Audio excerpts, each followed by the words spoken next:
Before I share my conversation with the great Stacey Cohen, I wanted to start the show with a huge shout out to folks in the United Kingdom and Germany. Support for the podcast and my book, Aspire to Lead, continue to increase in these two amazing areas. I feel so blessed as the show continues to grow all around the world. Almost 5 years ago, I had this crazy idea of starting this podcast to help educational leaders, and that couldn't happen without the help of you. This episode is brought to you by Papa Rob's Coffee. Start your day off right with the world's finest coffee. Rob has hand-selected the freshest beans from the best farms around the world, and he takes great pride in creating the perfect blend for a rich and delicious flavor. Whether you prefer a bold, dark roast or a smooth, medium roast, Papa Rob's Coffee is sure to give you the boost you need to tackle your day. Head over to Papa Rob's Coffee, use the code ASPIRE15, and receive 15% off your order. Order now and experience the true taste of coffee perfection. Now, let's head over to our conversation with Stacey Cohen as she talks about how to teach students to create a personal brand, to show off all the amazing things that they have done and the way that they're going to impact a college campus or a professional setting. Welcome back, everyone, to Aspire to Lead, where we will be discussing the visions, inspirations, and experiences from top educational leaders. My name is Joshua Stamper, and you can connect with me on Twitter or on Instagram at Joshua_Stamper. Aspire leaders, I am so excited for this conversation with Stacey Cohen. She is so kind, so genuine, and I cannot wait to talk with her about such an important topic on digital citizenship and how to prepare our students for future-ready skills. Stacey, thank you so much for being on Aspire to Lead. Josh, thank you so much for having me. I'm so thrilled to be here. Well, we have a mutual friend, Leonard, and she is the podcast host for Evolving with Gratitude. She's also an author. She's fantastic, huge friend of the podcast, and I am just so fortunate that she got us connected, and this conversation is something that is a passion of mine, and which is to make sure that we are preparing our kids for a bright and wonderful future. And education is continuously changing, and you have a brand new book called Brand Up, and we're going to talk about that today. But before we do, I would love for you to introduce yourself and share a little bit about all of the wonderful things that you're doing. I'll so appreciate it. I, first and foremost, a proud mom of two 20-something-year-old girls. That, without a doubt, is what prompted me to write Brand Up. And again, this is already 8 years ago or more. When they were in high school, I saw that there was a real lack in teaching kids about how to present their best digital selves, and also other life skills like networking and entrepreneurship and empathy. That's one fraction of my life, but I myself am a serial entrepreneur. I started my first business when I was 14 years old. I did the corporate thing for a while, Josh. I was at CBS. I was at a big ad agency. But truth be told, corporate life it was never in my DNA. So 25 years ago, I birthed a PR marketing agency called Co-Communications. We're located in New York. We offer full marketing services, building websites, logos, branding, of course, social media, public relations for a very diverse client base. Absolutely love it. I can't wait to wake up every morning. And so if you think about it, here on one side, I have, I've been working with building brands, products, services for all of my career. And if you think about it, like building a personal brand is not all that different. A lot of people really don't like the word personal branding, especially new thing, parents and you as a parent. I don't want my kid to be a commodity like Dove soap, right? It's like it doesn't like feel right. But truth of the matter is personal branding, it's not about me. It's nothing narcissistic. It really is about what is the value that you have to the world. And within that, if you think about it, it's such a competitive world. And it's more cluttered than ever. So what is it that's going to make an individual stand out in this environment. So what I'm saying is, you really want to start that personal brand early.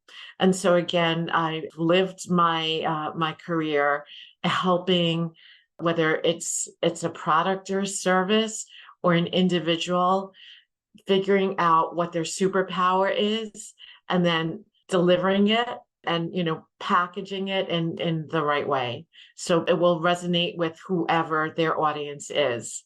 So first off, congratulations on the brand new book. So Brand Up, Thank you. the ultimate playbook for college and career success in the digital world. And you said this is in the making like 8 years ago. And that's about the time that I remember hearing George Couros talk about a personal brand and starting to develop that idea. For me, it was a completely foreign concept. I loved it because I knew things were starting to change in the digital world. I didn't know what that was going to look like. But now it's such an essential skill that our kids need to have. So for kids in high school or in college, and they're looking to build a positive personal brand, how would they do that? There's 3 steps. And I like to call it personal branding in 3D. It really is multidimensional. The 3 steps are discovery, and the second step is development, and the third step is delivery. So the discovery part is the one that most would probably like to jump over because in a lot of ways it's the hardest. And and I have to say this is the same for the clients that we work for, the brands that we work for at my PR marketing agency. This is where you've got to dig deep. In my book, I take students through what I called me squared process to uncover their superpower. It's really figuring out what is the value that you add to the world. And the reason why you need to go through this process is that this is what is going to crystallize what you're, and I'm trying not to talk in marketing jargon, but this is what is going to crystallize your competitive edge. Like, so why should someone choose you over another college applicant? Because look, it's like kids are graduating from these competitive high schools with like 4.2 grade point averages, perfect SAT, ACT scores. So how is the admission officer going to select one kid over the other? And if you think about it, the average amount of time that a college admission officer is spending on each college app is about 10 minutes.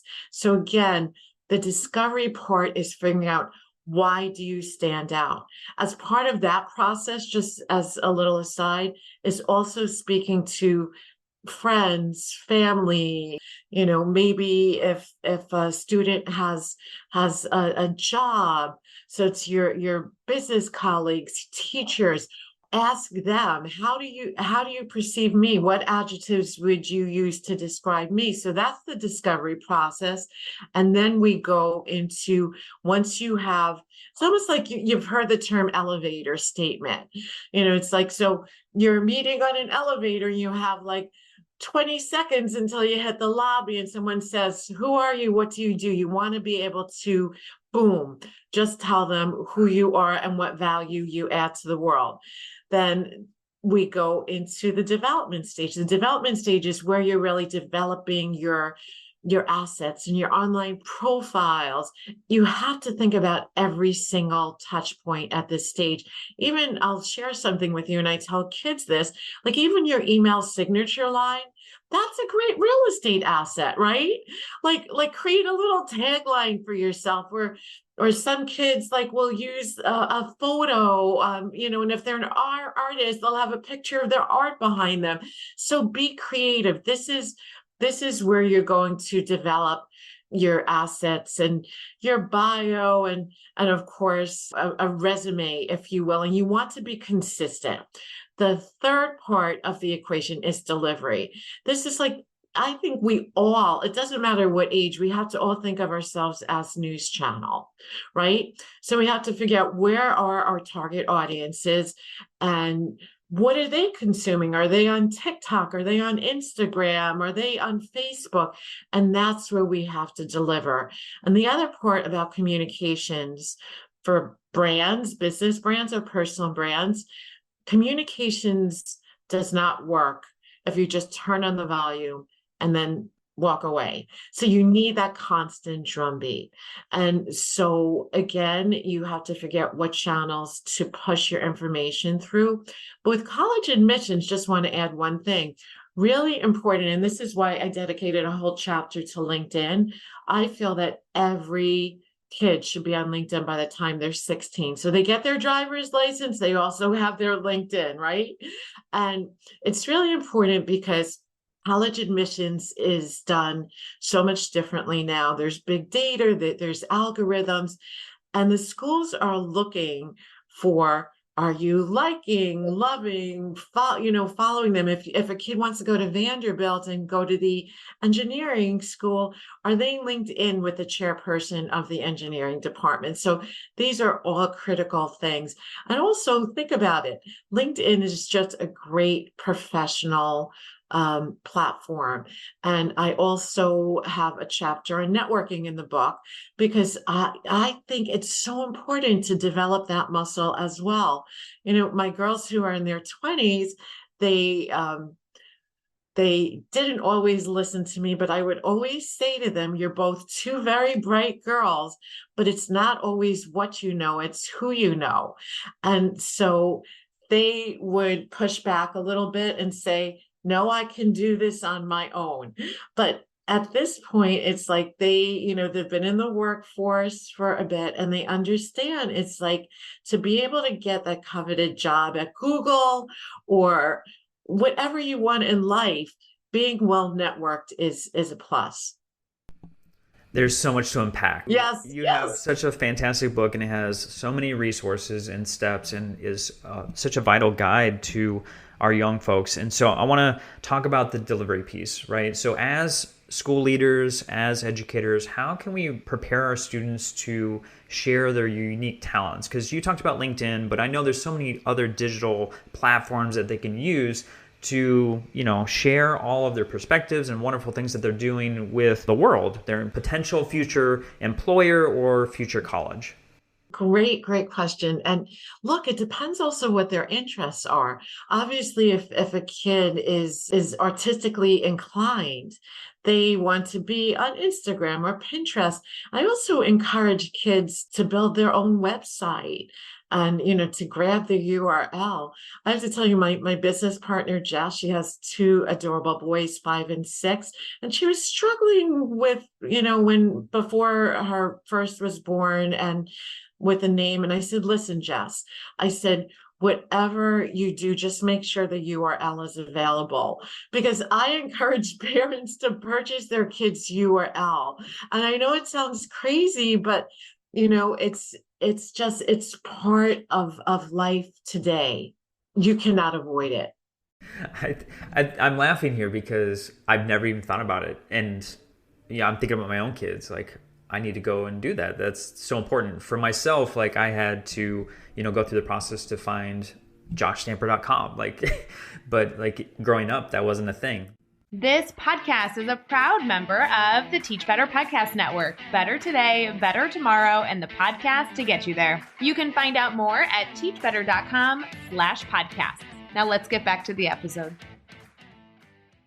You talked about the digital portfolio, and I think that I want to kind of hone in on that because there's so many pieces that are important. So for a student that gets their own URL, builds a website, starts working on a portfolio, what are some things that they can include that are important for college admissions or potential job recruiters? I personally love video. I really, really love video.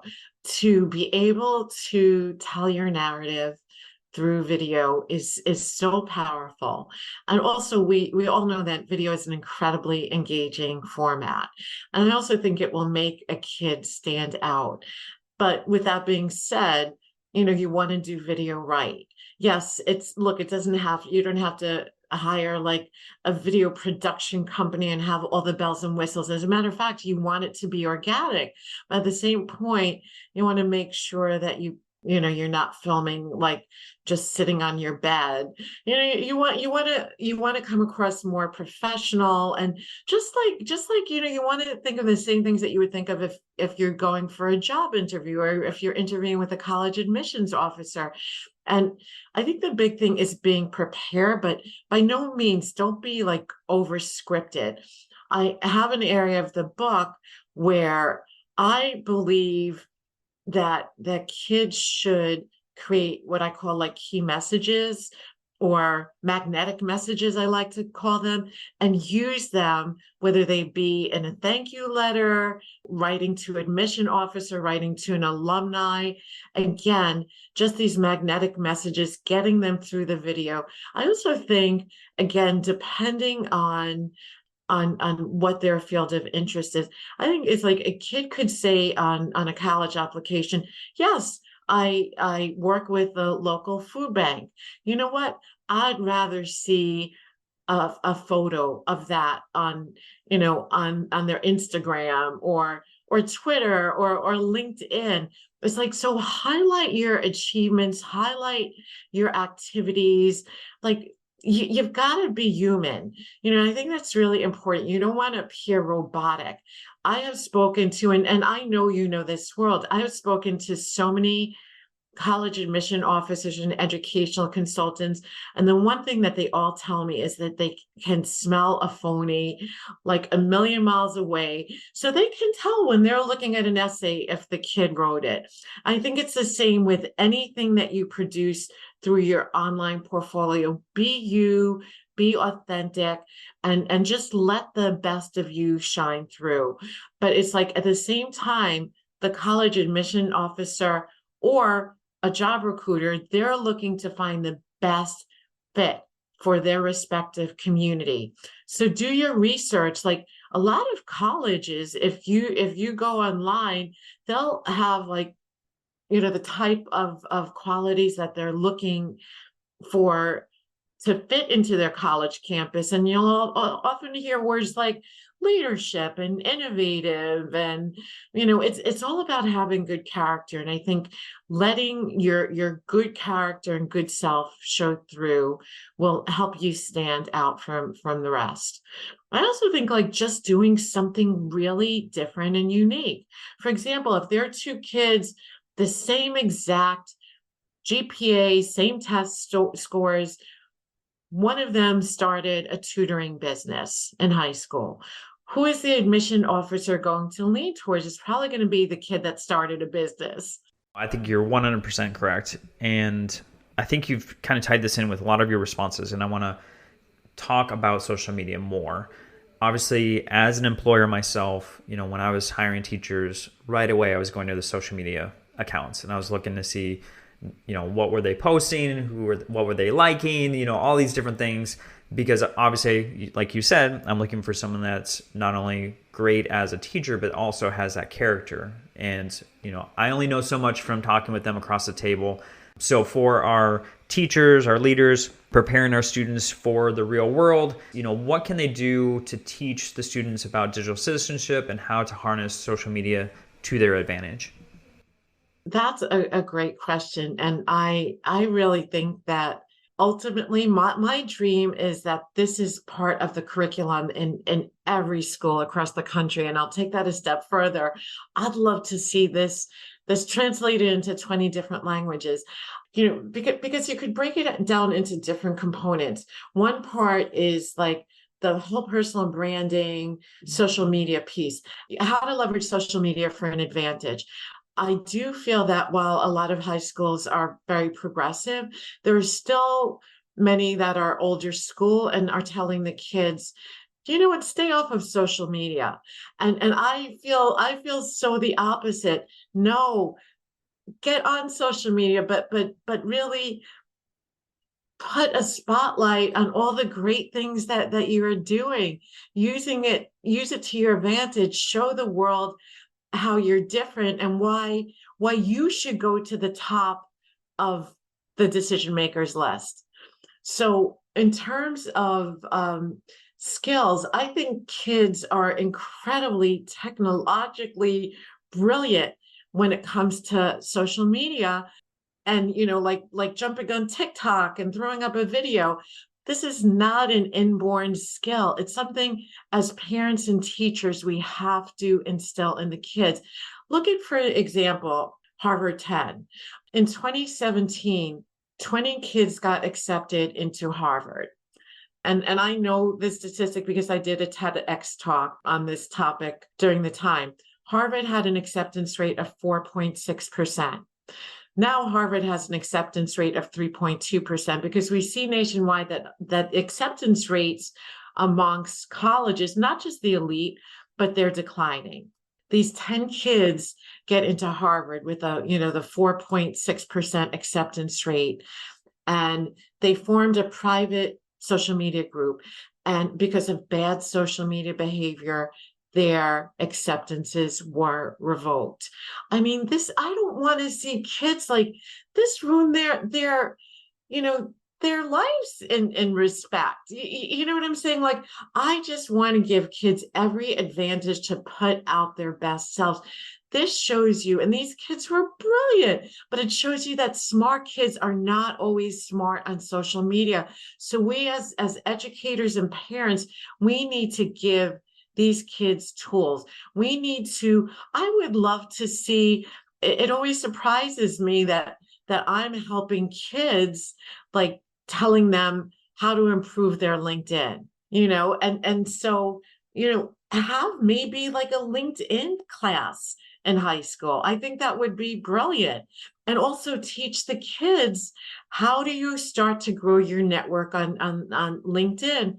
And as you're going out and seeking, whether it be internships or jobs or the college of your dreams, who are the people you need to connect with? And I also think it's really important to encourage kids to do exploratory interviews to find the right career path.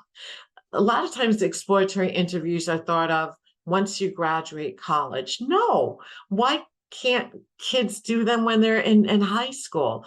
And so I have a whole section on interviewing skills.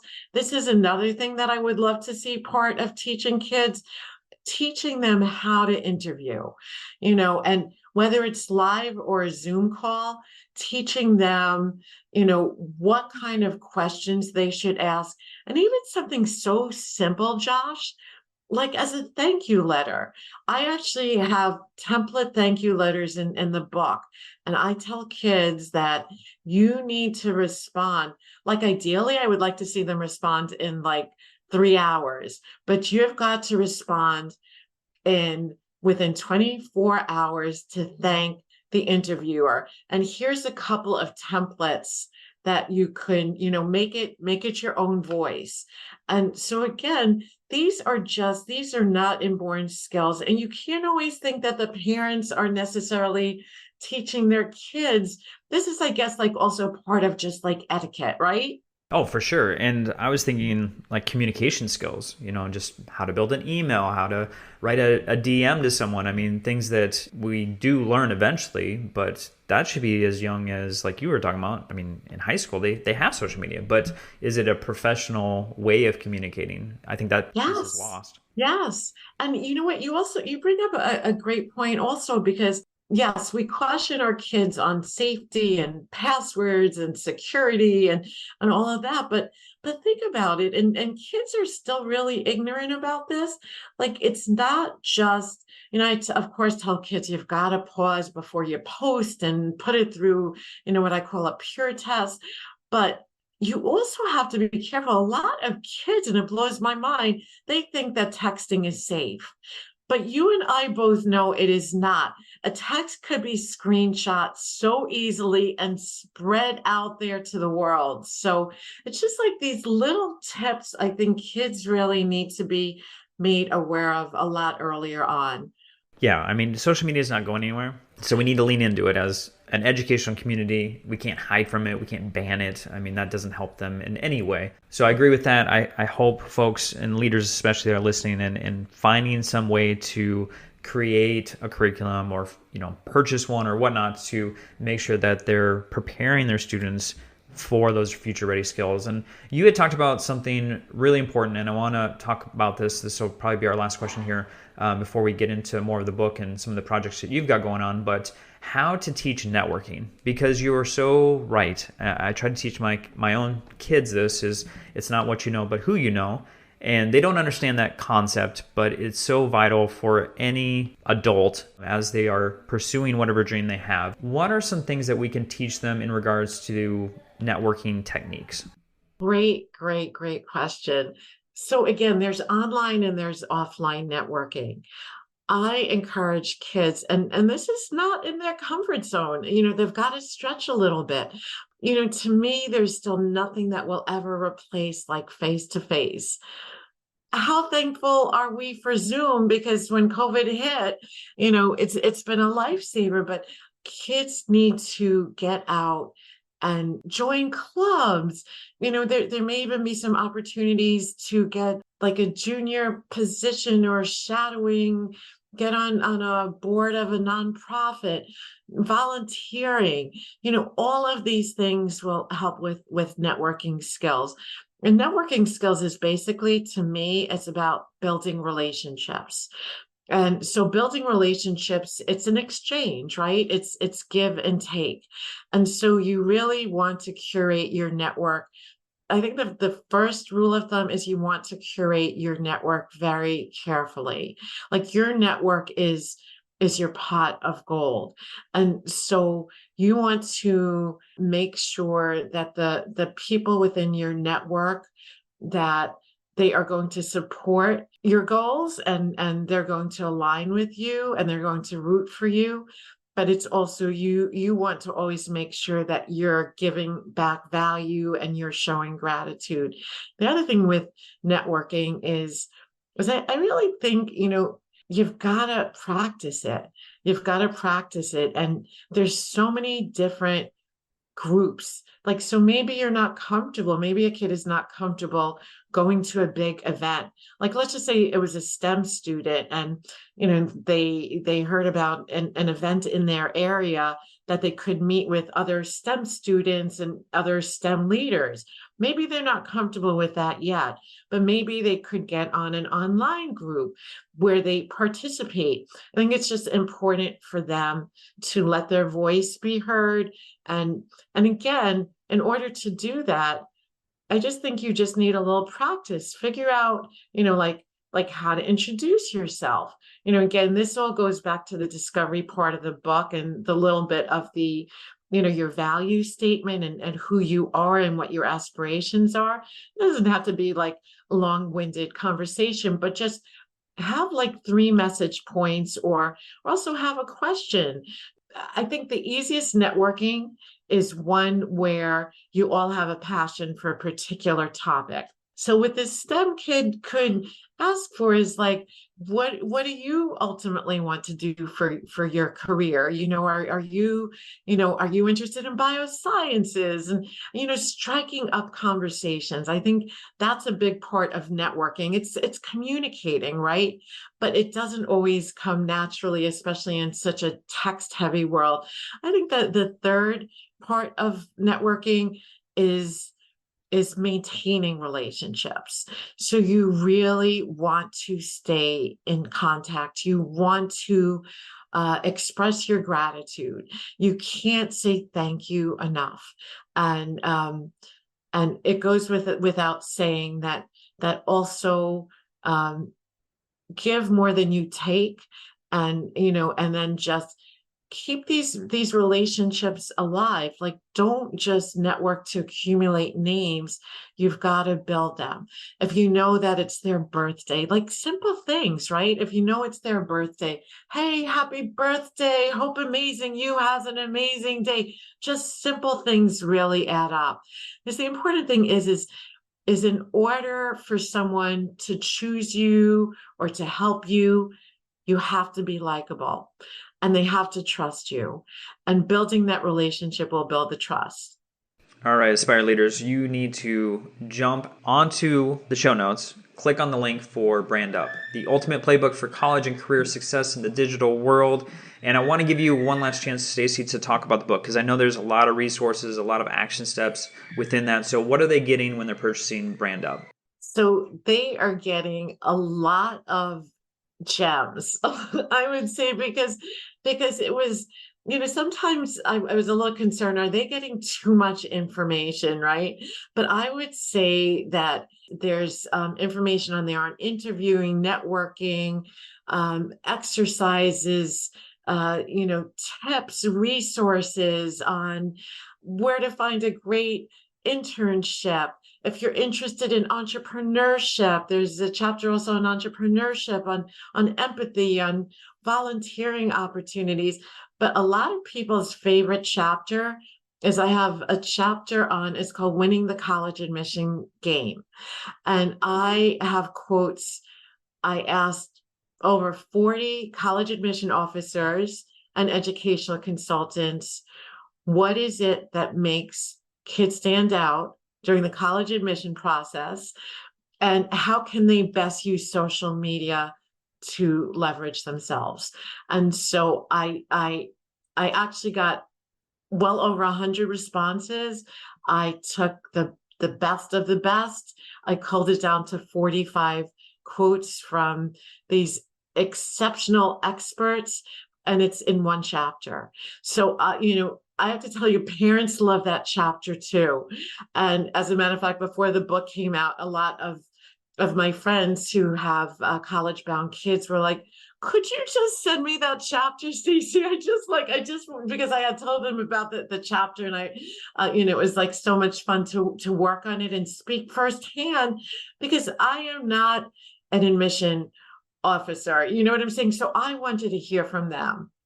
You all need to head over to brandupbook.com. You can find more information about the book, about Stacey, but then also, like I said, I have a link in the show notes. Click on that and you can get your own copy of Brand Up.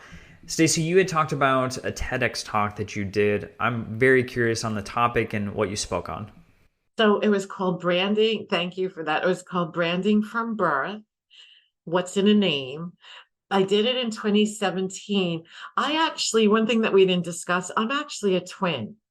So I wove my story of being a twin into personal branding and the importance of getting a jump start on building that muscle. Because if you think about it, as a twin, like all my life, the two of us were compared.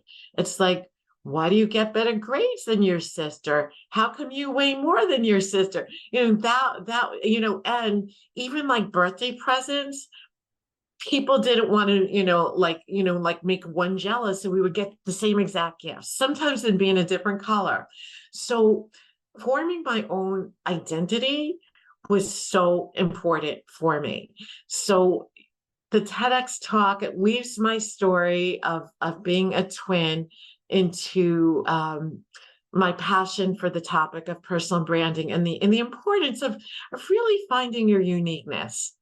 Yeah, so we'll have that link in the show notes also. Make sure you click on that. That sounds so intriguing. I want to watch it myself. So, Stacey, I asked this question of all of my guests, and that is, for our aspiring or current leaders that are listening, if there's one thing that they could do tomorrow or next week to enhance their leadership journey, what would you advise them to do? So I guess I would have to talk about that from a leader of a business, because throughout 25 years of running a company, I have led a lot of different individuals of so many different personalities, introverts, extroverts, like, and everything, in between. And I would have to say the importance of empowering people and really creating a positive environment. And it could just be, even if you're a solopreneur, it doesn't matter. You still want to create a positive environment with your whoever your stakeholders are. And there's two things that my staff knows inside and out. And I think this is like, I guess my superpower in terms of leadership. Like, I am so not a micromanager. I want to empower them. I don't have any issues of them failing, and maybe a client getting a little angry, because I'd rather them stretch out of their comfort zone. So they know two things. They know that they are not allowed to say to me two words, I can't, right? Because when they do, I'll say, well, I know you didn't get through the front door. Did you go through the side door? Well, if that didn't work, did you go through the chimney? So I tell them, I don't want any problem spotters. I want problem solvers. It's so easy to just spot a problem and whine about it and say, I can't, I tried, I emailed, but no, come up with the solutions, be innovative, be creative. And that is what I really feel makes for great leadership. So I want all of them to be leaders in their own right. Oh, it's so practical and wonderful. I think any leader for an administrator to a teacher, or a teacher to a student, I mean, those are skills that we need to build in anyone that we're leading. So that's fantastic. For my listeners, how can they connect with you? Because I want them to jump in the show notes as soon as possible and click on all of your social media just to connect with you, because you have a vast amount of knowledge. Thank you. As do you. This has been so enjoyable. I really appreciate it. Best way is at Instagram, Stacey Ross Cohen, and also jump on the website, as you said, brandupbook.com, and you can always contact me through the website as well.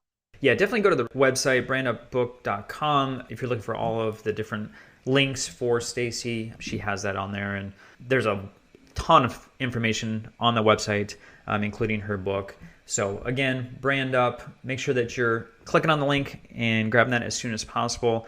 Stacey, it has been such a joy to speak with you. Like I said at the beginning, you are so kind, so authentic, and just so wise with what you're preparing our students for in regards to digital citizenship, and then also, how to share their unique talents in a digital space. And I'm so excited about your book and how it's going to impact so many folks. Thank you, Josh. And I have to give a shout out to you for all you do in educating your audiences and teach better, talk about brands, really inspiring brands. So thank you.